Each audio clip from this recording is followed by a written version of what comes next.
আমরা আসলে এটা বোঝাতে পারবো না, এটার যে কষ্টের কি যন্ত্রণা।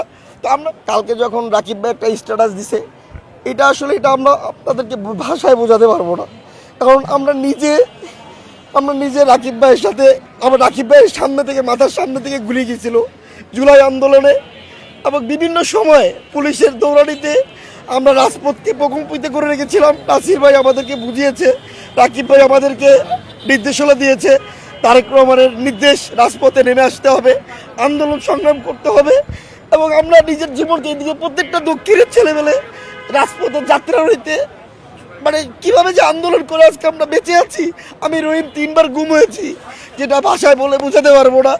এবং প্রতিটা শুধু আন্দোলন সংগ্রামী না, দেশনেত্রী বেগম খালেদা জিয়ার যখন সংকট মূল্য, যখন তার শরীরের অবস্থা প্রচুর খারাপ, তার রক্তের প্রয়োজন ছিল, সারা বাংলাদেশে তখন মানে খুব বিরাজমান অবস্থায় ছিল শেখ হাসিনা, বিদেশে দিচ্ছিল না চিকিৎসার জন্য, আমরা সবাই মিলে রাকিব ভাইয়ের নেতৃত্বে আমরা রাতে যে হাসপাতালে, এবার কেউ হাসপাতালে যে রক্ত দিয়ে এসেছি।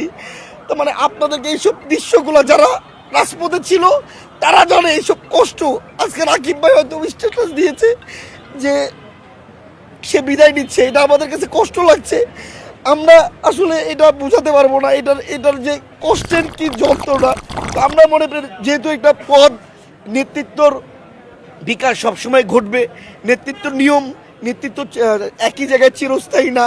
তো আমরা মনে করি ছাত্রদল থেকে ভাই যুবদল করবে অথবা স্বেচ্ছাসেবক করবে, যেই দলেই যাক সঠিক মূল্যায়ন পাবে। কারণ এই রাকিব ভাই এবং নাসির ভাইয়ের নেতৃত্বে ইতিহাস হয়ে থাকবে। তাদের নেতৃত্বে আমরা প্রত্যেকটা স্পটে ঢাকা শহরে জুলাই আন্দোলনে আমাদের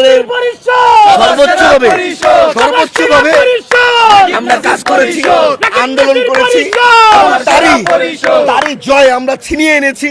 আপনারা যাত্রাবাড়ির যে মুমূর্ষ দৃশ্য, আমরা আগামী 21 তারিখে আমরা দক্ষিণ ছাত্র দলের ফুটেজ আমরা তুলে ধরবো জনগণের কাছে। যে আসলে আপনি দেখুন, আমি চ্যালেঞ্জ করছি, কোনো সংগঠনের কোনো নেতাকর্মী, প্রেসিডেন্ট, সেক্রেটারি এরকম রাজপথে এসে ওপেন পুলিশের সামনে যুদ্ধ করছে। হাজার হাজার রাকিব ভাই যাত্রাবাড়িতে হাজার নেতাকর্মী নিয়ে পুলিশের সাথে মোকাবেলা করেছে। আওয়ামী লীগের ক্লাবকে উড়িয়ে দিয়েছে। আওয়ামী লীগকে মানে আপনারা অবস্থান করছিল যেখান থেকে যাত্রাবাড়ি মোড়ে আপনার সরতে পারছিল না কেউ, এবং ডিবি হারুন বলেছিল উচ্ছেদ হয়ে গেছে, কোনো ছাত্ররাই নাই। সেখান থেকে আবার ছাত্ররা ঐক্যবদ্ধ হয়ে আওয়ামী লীগকে আমরা উড়িয়ে দিয়েছি রাকিব ভাইয়ের নেতৃত্বে।